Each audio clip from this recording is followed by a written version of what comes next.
Hello दोस्तों। उम्मीद है आप लोगों की जो एसएससी सीजीएल की पढ़ाई बहुत अच्छे से हो रही होगी और तैयारी बहुत अच्छे से चल रहा होगा। ठीक है, आइए हम लोग शुरू करते हैं। हमारा अपना आज का जो हमारा टॉपिक है वो है संज्ञा।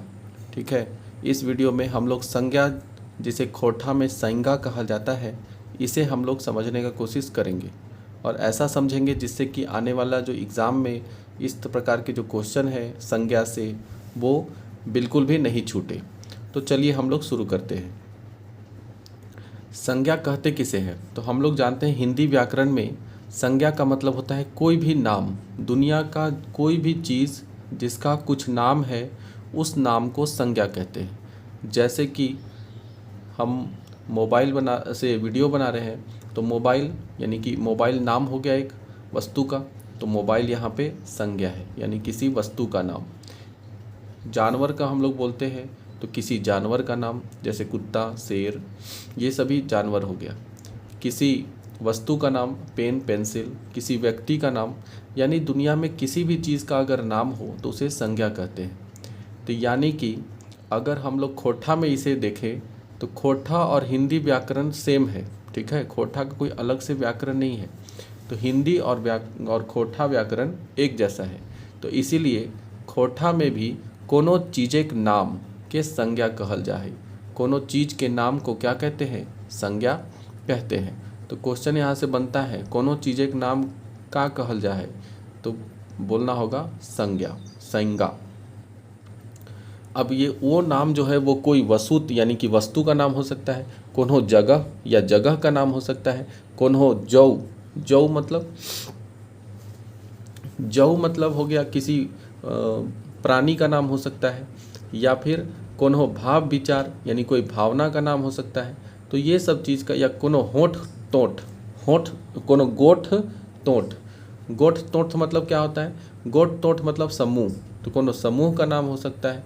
तो इस तरह से इन सभी चीज़ों के नाम को हम लोग संज्ञा कहते हैं। हिंदी में भी हम लोग जानते हैं, हिंदी में किसी वस्तु, व्यक्ति, स्थान के नाम को संज्ञा कहते हैं। ठीक है, जैसे सबसे पहला हो गया बेगैत। बेगैत मतलब कोई वस्तु, तो बेगैत के नाम, बेगैत मतलब कोई व्यक्ति, तो बेगैत यानी कि व्यक्ति के नाम को, चाहे जगह के नाम को, कोई व्यक्ति का भी नाम हो सकता है या जगह का भी नाम हो सकता है।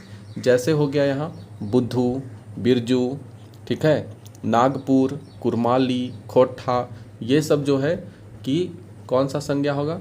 ये हो गया संज्ञा हो गया। ठीक है, या किसी जातिक नाम, किसी जाति का नाम को भी हम लोग कहेंगे। जाति का नाम मतलब हो गया जैसे कि पूरी जाति का मतलब क्या होता है? तो जिसको हम लोग जातिवाचक संज्ञा भी कहते हैं। तो जातिवाचक संज्ञा किसको बोलते हैं? कि जिससे कि पूरे जाति का पता चल जाए। जैसे कि हम लोग बोलेंगे जानवर, अब जानवर में हर तरह का जानवर आ गया, ठीक है, तो उसको जातिवाचक संज्ञा बोलेंगे। जातिवाचक और व्यक्तिवाचक में अंतर क्या होता है? जब किसी जानवर के स्पेशल कैटेगरी को बोलते हैं, जैसे कि जानवर में भी हम बोलेंगे कुत्ता, तो वो हो गया व्यक्तिवाचक संज्ञा। ठीक है, अब कुत्ता कहने से भी बहुत सारे कुत्ता हो जाते हैं, काला कुत्ता, देहाती कुत्ता, जो बेहतर एथी वाला होता है, नस्ल वाला कुत्ता होता है, वो सब होता है। तो उसमें भी अगर हम कहेंगे सड़क वाला कुत्ता, देहाती कुत्ता, ठीक है, तो व्यक्तिवाचक संज्ञा हो गया। ठीक है, जाति का मतलब पूरे जाति का बोध हो जाए। जैसे हम लोग बोलेंगे जानवर, तो सब जानवर हो गया, घोड़ा, गाय, शेर, हाथी, सब जानवर हो गया। मनुष्य में सब हो गया, लड़का, लड़की, सब हो गया उसमें, तो ये हो गया जातिवाचक। ठीक है, जैसे यहाँ लिखा है गुरु, गुरु के जगह गोरू होना चाहिए। गोरू, डांगर, छुआ कह देने से लड़का, लड़की, सब कोई आ गया उसमें। ठीक है, तो इस तरह से छुआ जाति को होते गए। फिर गोठ चाहे जमाव, गोठ चाहे जमाव, गोठ मतलब होता है समूहवाचक। तो गोठ चाहे जमाव को, जहाँ पे समूहवाचक क्या कहते हैं? समूहवाचक जहाँ जिससे ग्रुप का पता चले, एक आदमी से नहीं बनेगा। समूहवाचक मतलब पूरा ग्रुप, तो ग्रुप कहने का मतलब है बैठक जिसको हम लोग बोलते हैं, तो बैठक किसी एक आदमी से तो नहीं होता है। मीटिंग जिसको हम लोग कहते हैं, मीटिंग किसी एक आदमी से नहीं होता है। जतरा, कलास, बरियात मतलब बारात। तो इस तरह से ये सब चीज़ें जो हैं वो समूहवाचक है, उसको हम लोग गोठ चाहे जमाव बोलते हैं। किसी चीज़ या वस्तु के नाम, ठीक है, यानी कि द्रव्यवाचक जिसको हम लोग कहते हैं, द्रव्यवाचक जिसको कहते हैं, तो किसी चीज़ या वस्तु का नाम, जैसे हो गया कचा, लुगा, तो ये सब जो है द्रव्यवाचक संज्ञा कहलाता है, ठीक है। अगला है भाववाचक, जिससे हमारी भाव के बारे में पता चलता है, ठीक है, हमारी भावना का पता चलता है। जैसे कि हम लोग अगर हिंदी में भाववाचक का बोलते हैं तो क्या होता है, गुस्सा, खुशी, ये सब भाववाचक है। उसी तरह अगर हम लोग देखें कि भाववाचक संज्ञा इसमें क्या होता है, तो यहाँ हो गया अनमनी। अनमनी मतलब दो लोगों के बीच में अनमनी हो गया है, अनमनी मतलब झगड़ा, करकरी, ठीक है। तो ये सब हो गया भाववाचक संज्ञा का। अब भाववाचक संज्ञा है तो उसको बनाने का नियम क्या है। भाववाचक संज्ञा जो है वो क्रिया विशेषण से बना सकते हैं, जातिवाचक संज्ञा से बना सकते हैं, सर्वनाम से बनता है, ठीक है, इसका प्रयोग करते हैं। तो पहला है जातिवाचक संज्ञा से, जैसे जिससे पूरी जाति का पता चले, जैसे बूढ़ा, बूढ़ा में अब हर जो जितना बूढ़ा है सब उसमें आ गया, ठीक है। तो बूढ़ा से हो गया भाववाचक अगर बनाना है तो बुढ़ारी, पंडित से हो गया पंडिताई, पाहन से हो गया पहनई, पुरखा से हो गया पुरखौती, छुआ से हो गया छुआली। तो इस तरह से जातिवाचक संज्ञा से हम लोग बनाते हैं। तो पंडित से क्या हो जाएगा पंडिताई, बूढ़ा से बुढ़ारी। तो इस तरह से अगर दिया रहेगा बुढ़ारी इनमें से किस प्रकार का संज्ञा है तो हम लोग बोलेंगे भाववाचक संज्ञा, ठीक है। विशेषण से कैसे, विशेषण मतलब क्या होता है, जो विशेषता बताए कि यह पानी गर्म है, तो पानी की विशेषता बता रहा है कि ये गर्म है, ठीक है। लेकिन अगर हमको गर्म से भाव बनाना है तो हो जाएगा गर्मी, कनकन से कनकनी, चमक से चमकैनी, ये सब, ठीक है। अगर क्रिया से बनाना है, क्रिया से बनाना है तो लड़ेक, तो लड़े खाओ मतलब क्रिया हो गया लड़ाई करना, तो यहाँ से हो गया लड़ाई, मारेक से मायर, पढ़ेक से पढ़ाई। तो इस तरह से क्रिया से हम लोग बनाते हैं, ठीक है। नेक्स्ट हम लोग चलते हैं सर्वनाम। सर्वनाम से कैसे बनाते हैं, जैसे कि आपन, आपन होता है सर्वनाम, तो आपन से हम लोग कहते हैं अपनौती, दोसर से हम लोग कहते हैं आर या औरी, ठीक है। तो इस तरह से। अब एक होता है अव्यय। अव्यय क्या होता है, अव्यय ऐसे शब्द को कहते हैं जो लिंग के आधार पे कभी भी चेंज ना करे खुद को, ठीक है। जैसे वाह, वाह क्या काम किए हो, वाह क्या काम किया है, लड़का के लिए भी बोलते हैं और लड़की के लिए भी हम लोग बोलेंगे वाह क्या काम की है। तो वाह यहाँ देखिए लड़का लड़की के अनुसार चेंज नहीं हुआ, तो जो अपना शब्द जो है लिंग के आधार पर चेंज नहीं करता है उसे हम लोग अव्यय कहते हैं। तो अव्यय जो होता है, जैसे वाह से अगर बनाना है तो वाहवाही, शाबाश से बनाना है शाबाशी। अब यहाँ देखिए वह जो है वो ब में बदल गया, यानी कि क्या हुआ, यानी कि जो वह है हम लोग वर्ण में पढ़े थे कि वह चेंज हो जाता है किस में, ब में, ठीक है। भाववाचक संज्ञा क्या होता है, भाववाचक संज्ञा में जैसे गुण, अगर किसी चीज़ को गुण से, गुण का भाव बता रहे हैं तो जैसे हो गया चतुराई, सुंदरई, कंजूसई, दुश्मनी, चढ़ान, नमान, नमान मतलब ढलान। तो इस तरह से गुण से बताते हैं। अगर अवस्था बता रहे हैं किसी का तो अवस्था से अगर भाव बता रहे हैं तो उसमें हो गया जवानी, चंगराली, गिरदाली, ये सब चीज़ें होती हैं। अगर माप बता रहे हैं तो लंबा चौड़ा ये सब, तो अगर उसका हम लोग बना रहे हैं भाववाचक तो लंबाई, चौड़ाई, मोटाई। क्रिया से कैसे, पढ़ना होता है क्रिया पढ़, तो पढ़ाई, लड़, लड़ाई, मार, मायर। यहाँ पे देखेंगे मामूल मतलब क्या होता है, पश्चाताप करना, मामूल मतलब पश्चाताप करना। और खिसखिसी मतलब, खिसखिसी मतलब होता है खिसियाना, नहीं बोलते हैं खिसिया गया है, तो खिसखिसी मतलब होता है गुस्सा होना। तो इस तरह से हम लोग सर्वनाम को अच्छे से देख लिए, ठीक है, सॉरी संज्ञा को अच्छे से हम लोग देख लिए हैं। अब संज्ञा में इससे रिलेटेड कितने सवाल बनते हैं वो हम लोग करेंगे। अब पिछला चैप्टर जो वर्ण था, वर्ण में भी जो सवाल बनेगा उसको भी हम लोग करेंगे, ठीक है। तो इस तरह से एक एक हम लोग टॉपिक कंप्लीट कर लेंगे। तो हम लोग इसमें देखते हैं कि अभी जो हम लोग संज्ञा पढ़े तो संज्ञा से बनने वाला जो सवाल है उसे हम लोग करेंगे। ये संज्ञा का पहला जो सवाल है वो देखिए क्या है, संज्ञा कहल जाहे, संज्ञा किसको कहते हैं, तो संज्ञा कहल जाहे किसको, कोनो नाम के, कोनो काम के, कोनो गुण के या कोनो सेवा के। तो संज्ञा किसको कहते हैं? तो हम लोग अभी पढ़े कि संज्ञा कोनो नाम के कहल जाता है। किसको कहते हैं? कोनो नाम के। ठीक है, आगे है संज्ञा के कई गो भेद होवे है। संज्ञा का कै गो भेद है? तो हम लोग जानते हैं संज्ञा के कितने भेद होते हैं? 5 भेद होते हैं। ठीक है, संज्ञा के कितने भेद हैं? 5 भेद। कौन कौन? व्यक्तिवाचक संज्ञा, जातिवाचक संज्ञा, भाववाचक संज्ञा, और फिर समूहवाचक संज्ञा, और दूसरा द्रव्यवाचक संज्ञा। तो इस तरह से 5 भेद होते हैं। अगला है डांगर। डांगर अभी आया था वर्ड, तो बताइए कि डांगर कौन रकमेक संज्ञा लागे? डांगर किस प्रकार का संज्ञा है? डांगर से क्या पता चल रहा है हम लोग को? डांगर मतलब होता क्या है? डांगर मतलब जानवर।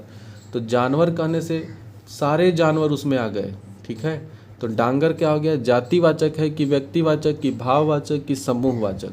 तो डांगर कहने से सारे जानवर आ गए उसमें, तो यानी कि डांगर हो गया हमारा जातिवाचक। अगला है बरियात। बरियात कौन रकम एक संज्ञा लगे? अभी हम लोग पढ़े बरियात यानी कि बारात। तो बरियात जो है वो किस प्रकार का संज्ञा है? जातिवाचक है कि व्यक्तिवाचक कि भाववाचक कि समूहवाचक? तो बरियात जो होता है वो क्या होता है? वो होता है समूहवाचक संज्ञा के अंदर आता है बरियात। किसमें? समूहवाचक में। बुढ़ारी कौन रकम एक संज्ञा लागे? बुढ़ारी जो है वो किस प्रकार का संज्ञा है? तो बुढ़ारी से क्या पता चलता है? बुढ़ारी से पता चलता है कि किसी की अवस्था के बारे में पता चलता है। तो अगर किसी के भाव या किसी की अवस्था पता चले तो वह किस प्रकार की संज्ञा होती है? तो वह संज्ञा होती है भाववाचक संज्ञा। कौन सी संज्ञा होती है? भाववाचक संज्ञा। संज्ञा के ओजी जे आवहे। तो संज्ञा के ओजी मतलब स्थान पर। तो संज्ञा के स्थान पर जो आता है उसको क्या कहते हैं? उसको हम लोग कहते हैं क्या? सर्वनाम कहते हैं कि विशेषण की क्रिया विशेषण की अव्यय। तो संज्ञा के ओजी, ओजी मतलब स्थान, तो संज्ञा के स्थान पर जो आता है उसे हम लोग सर्वनाम कहते हैं। ठीक है, संज्ञा के ओजी स्थान पे जो आता है उसको क्या कहते हैं? सर्वनाम। अब वर्ण जो पढ़ाए थे पिछला वीडियो अगर याद होगा तो वर्ण से रिलेटेड कुछ सवाल है। इकर में कौन टा दीर्घ स्वर है? दीर्घ स्वर कौन है? अ या उ को दीर्घ स्वर कहेंगे, आ ई या उ को दीर्घ स्वर कहेंगे, अ या ई को कहेंगे, या फिर प या फ को कहेंगे। दीर्घ स्वर किसको कहते हैं? दीर्घ स्वर हम लोग कहते हैं आ, ई और उ। इसे हम लोग दीर्घ स्वर कहते हैं। किसको कहते हैं? आ, ई, उ। जिसको बोलने में अधिक हम लोग जोर लगाते हैं वही दीर्घ स्वर हो जाता है। ठीक है, आगे चलते हैं त। त वर्ण का उच्चारण स्थान कहाँ है? तो त का उच्चारण कहाँ से बोलते हैं? देखिए त, त, त, थ, द, ध, ये सब कहाँ से हम लोग बोलते हैं? तो ये हम लोग को बोलते हैं तालु से। कहाँ से बोलते हैं? तालु। ठीक है, त का उच्चारण स्थान कहाँ होता है? त, थ, द, ध, तालु से। ठीक है, आगे चलते हैं हम लोग कि खोठा। खोठा व्यंजन वर्ण में की संख्या कितनी होती है? खोठा में, खोठाए व्यंजन वर्ण की संख्या क्या होती है? खोठा में व्यंजन वर्ण की संख्या कितना होता है? तो व्यंजन वर्ण जो वर्ण चैप्टर अगर वर्ण वाला अगर देखे हैं, ठीक है, वर्ण विचार, तो वो वीडियो आप देख लीजिए, उसके बाद ये सारा सवाल लग जाएगा। और जो नहीं देखे हैं उनको लग रहा होगा, या फिर जो पढ़ लिए हैं वो आराम से लगा दे रहे होंगे, और जो नहीं देखे हैं पहले वो वीडियो देख लीजिए, उसके बाद आइए ये लगाने के लिए, तो जल्दी जल्दी हो जाएगा। तो खोठा वर्ण में व्यंजन वर्ण की संख्या कितनी होती है? 35 की 33 की 42 की 26। तो खोठा में व्यंजन वर्ण की संख्या होती है कितना? 33। खोठा में कितना व्यंजन वर्ण होता है? 33। ठीक है, खोठा में व्यंजन वर्ण की संख्या 33 होता है। फिर बोलेंगे हेठे लिखित टाय मूर्धन्य व्यंजन जिसका उच्चारण मूर्धा से करते हैं, तो वो व्यंजन कौन सा है? च, ख, कौन है? च, क, या फिर ढ, उसके बाद है क, प, कौन सा इसमें मूर्धन्य व्यंजन का है? तो मूर्धन्य व्यंजन के लिए होता है ड़ और ढ, ये दोनों मूर्धन्य यानी कि मूर्धा से स्टार्ट होता है बोलना। उसके बाद है खोठा में स, जो तालाब्य स है, तालाब्य स को हम लोग कहाँ से लिखते हैं? मतलब तालाब्य स के बदले क्या लिखते हैं? क्या उसके बदले खोठा में छ का प्रयोग किया जाता है? क्या उसमें ख का प्रयोग होता है? क्या उसमें स का प्रयोग होता है? या उसमें तालाब्य स के तालाब्य स ही लिखते हैं? क्या लिखते हैं? तो खोठा भाषा में तालाब्य स के जगह पे हम लोग को सीधा सीधा दंत स का प्रयोग करना है। ठीक है, तालाब्य स तो हो गया, और खोठा में ये वाला जो स होता है जिसको मूर्धनी स कहते हैं, मूर्धनी स, तो मूर्धनी स के लिए भी हम लोग इसी स का प्रयोग करते हैं। दोनों के लिए, तालाबी स हो चाहे मूर्धनी स, दोनों के लिए हम लोग स का प्रयोग ही करते हैं। ठीक है, खोठा भाषाएं अक्ष, ये जो अक्ष होता है छ से क्षत्रिय, तो छ का प्रयोग क्या करते हैं हम लोग? तो खोठा में छ के बदले क्या लिखते हैं? छ के बदले क्या च लिखते हैं, कि छ के बदले हम लोग ये वाला छ लिखते हैं, या हम लोग कक्ष के बदले हम लोग ख लिखते हैं, या हम लोग छ के बदले छ ही लिखते हैं? तो क्या लिखते हैं छ के बदले? ये वाला छ के बदले हम लोग इस छ का प्रयोग कहते हैं, छ से छत्री। छ से क्षत्रिय के बदले छ से हम लोग छत्री का प्रयोग करते हैं। ठीक है, फिर है लड़कापन, लड़कपन। लड़कपन कौन संज्ञा लागे? लड़कपन जो है वह किस प्रकार की संज्ञा है? तो लड़कपन जो होता है वो क्या संज्ञा है? क्या वह भाववाचक है, व्यक्तिवाचक, जातिवाचक कि समूहवाचक? लड़कपन किस प्रकार की संज्ञा है?